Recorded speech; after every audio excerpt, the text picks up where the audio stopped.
And I'm going to lay out a thought and a theory. And I think that this is a great financial lesson for those of you that are not familiar with these sorts of concepts.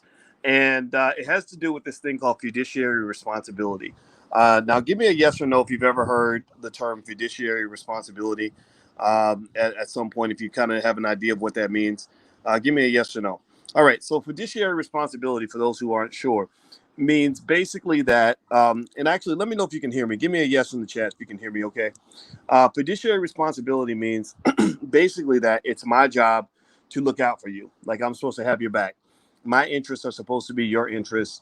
So for example, if you are a rapper like Megan Thee Stallion and you have a manager who's getting 20% of what you make, the manager has a fiduciary responsibility to look out for Megan Thee Stallion. Or if you are if you are buying a house, your real estate agent has a fiduciary responsibility to look out for you. If you hire a lawyer has a fiduciary responsibility to make sure that you're good. Now, sometimes people violate the fiduciary responsibility, by looking out for their own interests more than they look out for your own or look out for yours. And so that concept comes to mind slightly when I think about what happened last week with Dogecoin and Elon Musk and everything else. Now, give me a yes or no, actually, if you have bought into Dogecoin or invested. Some of you may have also seen that we did an experiment where we bought some Dogecoin. I just bought it for fun because everybody was into it, and I was like, "Yeah, let's talk about it," because I think life is a big university. I think that everything you need that you get from a college, you get from the world, because college is nothing more than a reflection of the world. It's simply pulling together all the information and putting it into books and things like that. But if you look around, there's knowledge everywhere. For example, you can learn more by Googling things and watching YouTube videos than you can on a lot of college campuses. So I saw this as a learning experience, really.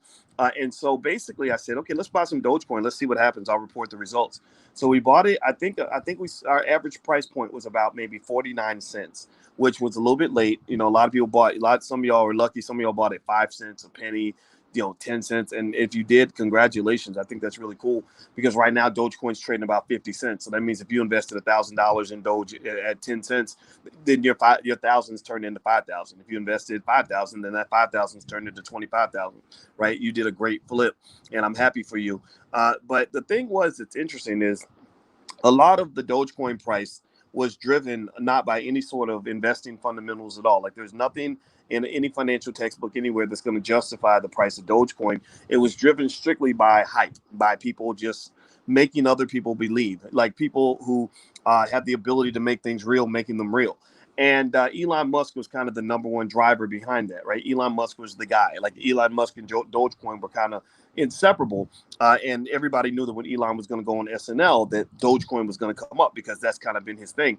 And what it reminds me of actually is when I went to a party. I went to a party hosted by the Air Jordan brand, the people that run the Michael Jordan brand. I know the CEO, the former CEO, Larry Miller, who's a great guy, and he's a smart guy. He actually took that company from 300 or 400 million to several $1 billion. A lot of y'all are wearing Jordans. A lot of y'all have friends that wear Jordans. And Larry Miller, it was intriguing to talk to him because I enjoyed hearing his perspective in terms of how he was able to pull that off. And he's a real black man. He's a great guy. But anyway, so Larry invited me to a party at the NBA All-Star Weekend. And I'm walking around, Alicia and I walking around together in this party. And we see every now and then we'll see a person that we recognize, but we didn't really care about that. But we sat down and we ate at this little restaurant thing that they had, this little mini restaurant.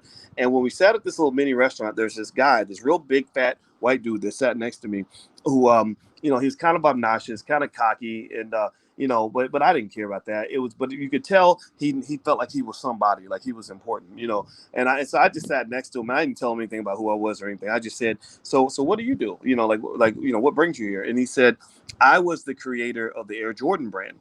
And I said, I'm sorry, scratch that. I said the AirPod. I'm sorry, I meant to say Beats by Dre headphones. He said I was the creator of Beats by Dre headphones. Now, I'm sure a lot of you know about Beats by Dre headphones, and I was really intrigued by that. And let me tell you why. And this goes back to Elon Musk and Dogecoin. I promise you, this is a story, but I really think it links back to what we're talking about.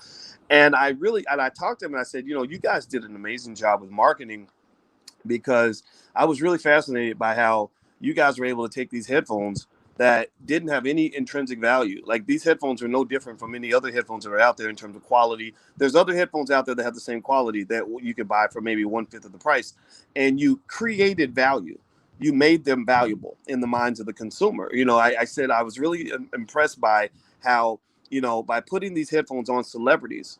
If you remember when Beats by Dre headphones first came out, nobody cared about them. Nobody knew who they were. But then you saw Lil Wayne wearing Beats by Dre. Then you saw Serena Williams wearing Beats by Dre. Maybe you saw LeBron wearing Beats by Dre, right? And then eventually it's like, oh, okay, everybody's wearing Beats by Dre, and it's got Dre's name on it. So that created artificial value and made a previously maybe $50, $40 pair of headphones, it's suddenly worth $300 or $400. Like people were paying this money. Even people who didn't have any money were paying this money. And now you can debate whether or not that's a healthy exchange, right? Dr. Claude Anderson in Powernomics talks about what he refers to as the doctrine of unequal exchange, which unfortunately affects Black wealth in a negative way, where you give them real money and they give you kind of an illusion, right? You give them $400, they give you a $50 pair of headphones and $350 worth of hype. Right? They're selling you hype, right? But we feel that hype is real, right? Because they made it real by putting it on the ears of a celebrity. And Dogecoin reminds me of Beats by Dre headphones, where Dogecoin is pretty much driven by hype. Now, hype can have real value. Like Beats by Dre headphones, it would be hard for me to argue that they're worth $400 a pair, but it's hard for me to argue against that too. Like either argument has merit, because somebody could say, hey, Beats by Dre headphones are clearly worth $400. And I would say, well, why would you say that? Well, because someone is willing to pay $400 for them. If someone's willing to pay that price, then that is the price. Theoretically and technically, that's what the price is. The price is what the price is, right? The price is not what it's supposed to be. The price is what it actually is, right? If that makes any sense, right? Whatever someone's willing to pay is what the price is worth. So with Dogecoin, the value was driven primarily by hype. Elon Musk was primarily responsible for that hype. A lot of people made an investment in Dogecoin, but they didn't understand that you're implicitly also investing in Elon Musk. You're investing in Elon Musk and his ability to use his influencer status to manufacture the hype necessary to keep the price strong, right? So it was so his endorsement of Dogecoin created, in my view, almost like a fiduciary connection between himself and his followers who love what he does, right? Who said, okay, Elon, we're going to ride with you. We love you. You tell us to buy it, we're going to go buy it, right? You tell us that it's good, we're going to believe it's good. Now, don't get me wrong. It's always still your choice, right? There's a personal responsibility there, but there are some people who just sort of went along with what Elon said. So for Elon to kind of go in and take all this hype that he's used to build up the price of Dogecoin, and then to say, it's just a hustle. I was just playing y'all, man. It's some BS, right? What that kind of does, I can understand. Don't get me wrong. I did a survey on my Twitter, and the majority of you actually said that you don't think people should be angry at Elon. I think 2/3 of the respondents said it ain't Elon's fault. And I get that, right? It's like if I date a girl, God forbid, I'm marrying a woman, but let's say I was dating a woman and she lied to me and misled me, or she somehow made me think we were going to be together forever, and then she dumps me or whatever. Some people would say, well, boy, she should have saw the warning signs. You should have known, blah, blah, blah, blah. But then to some extent, some would say, well, the responsibility might lie on both ends, right? So I get it when people say, look, it's your choice, right? People like Dr. Boyce, being the jerk that he is, have been telling you that the fundamental value of a Dogecoin is zero. So if you went along with the hype and you got beat down, then that makes you a sucker, right? You bought it 75 cents, thinking that it was going to go to $3 or $2 to the moon, and you got played. So it's your fault. You got played.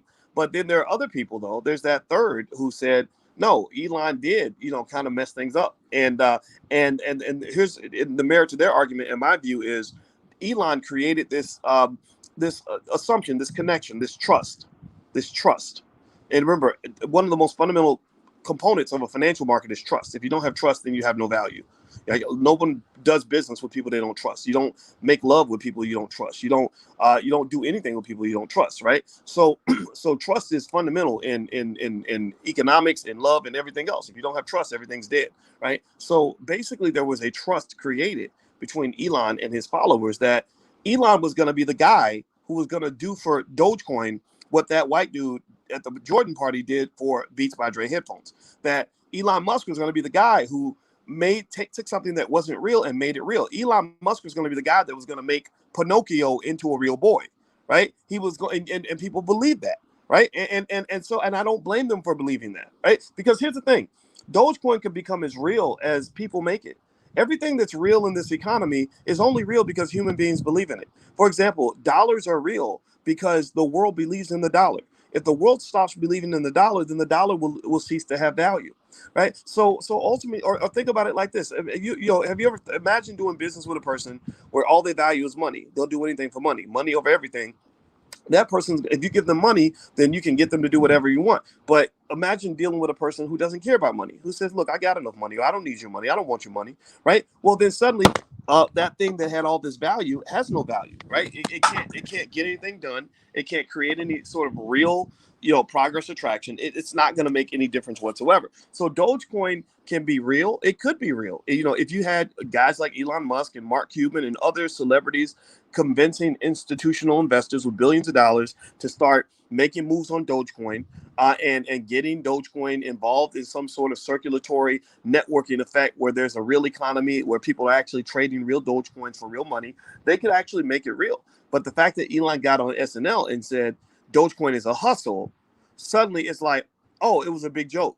And what's unfortunate is that for a lot of people, the joke was kind of on you. And I honestly feel like with Elon, where I would probably challenge him a little bit, to be honest with you, is I would kind of say, man, I know you make, $50 billion or $50 million a day. Like Elon literally makes about 40 to 50 million, and with an M, $1 million a day. And I know money's not a thing to you, and I know that you believe in freedom of speech and doing what you want and just being Elon no matter what. As but I would probably say, look, it's one thing if you are throwing up a middle finger to the establishment, right? If you're telling the SEC to go to hell, or if you are somehow deciding that you just want to, make your rocket ships, and you don't care what the regulators think. But it's another thing when the people that follow you, the people that believe in you, almost like a religion, have faith in you, right? When they have real money on the table, right? When you have the ability with your words to change their lives. Like literally, if Elon had created confidence, if he had the option. Remember, he had the option of instilling confidence in a Dogecoin, right? He could have said, I want the message to be one that says we're going to make this thing real because the people that follow me are they believe in this and I believe in it too, and I want to make this into a real thing. He did have that ability to do that, right? So when you talk about Dogecoin having a fundamental value of zero, which is absolutely 100% true, think of it like Beats by Dre headphones. Beats by Dre headphones are still only worth $50 in a certain way, in a certain context, right? Because again, I could go down to the Bose store. I'm sure I could find another pair of headphones of equal quality that costs far less than a pair of Beats by Dre.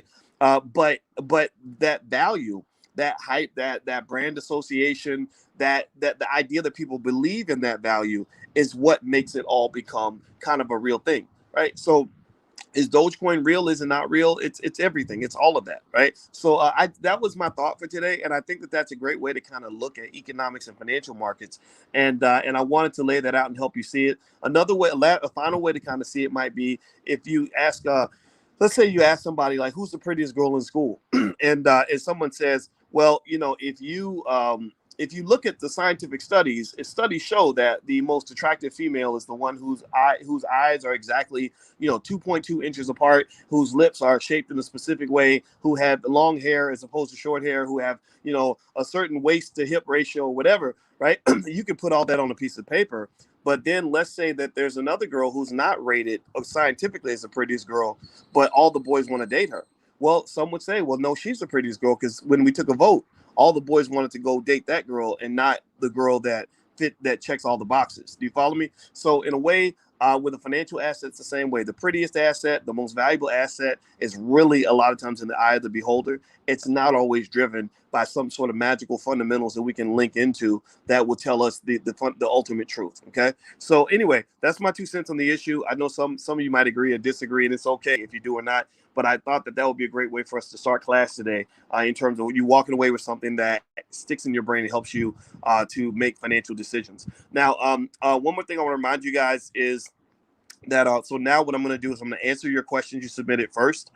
Those of you who submitted questions, if you want, or who haven't submitted questions, you can submit questions by logging in at the blackstockmarketprogram.com, theblackstockmarketprogram.com, and I will answer your questions first. And then those of you inside the actual class that will have questions you want me to answer, just put them in the Q&A section. Don't put them in the chat. Put them in the Q&A section, and I will answer as many questions as I possibly can. Okay, guys. All right. So, and want to see the recording of any of this class or any other, you can go to theblackstockmarketprogram.com. And then lastly, today, I'm going to go through actually the stock picks that I have for this week. I told you guys I really like Ethereum, and I have some other stocks that I researched that I invested in as early as today that I'll tell you guys about, and you can decide if you want to proceed. It's up to you to make that decision. Okay. So anyway, all right. So I'm ending the live feed now. I'm actually public now, but we're going private. So anybody who wants to jump in can actually go log in at theblackstockmarketprogram.com and hang out with us. All right. So here we go.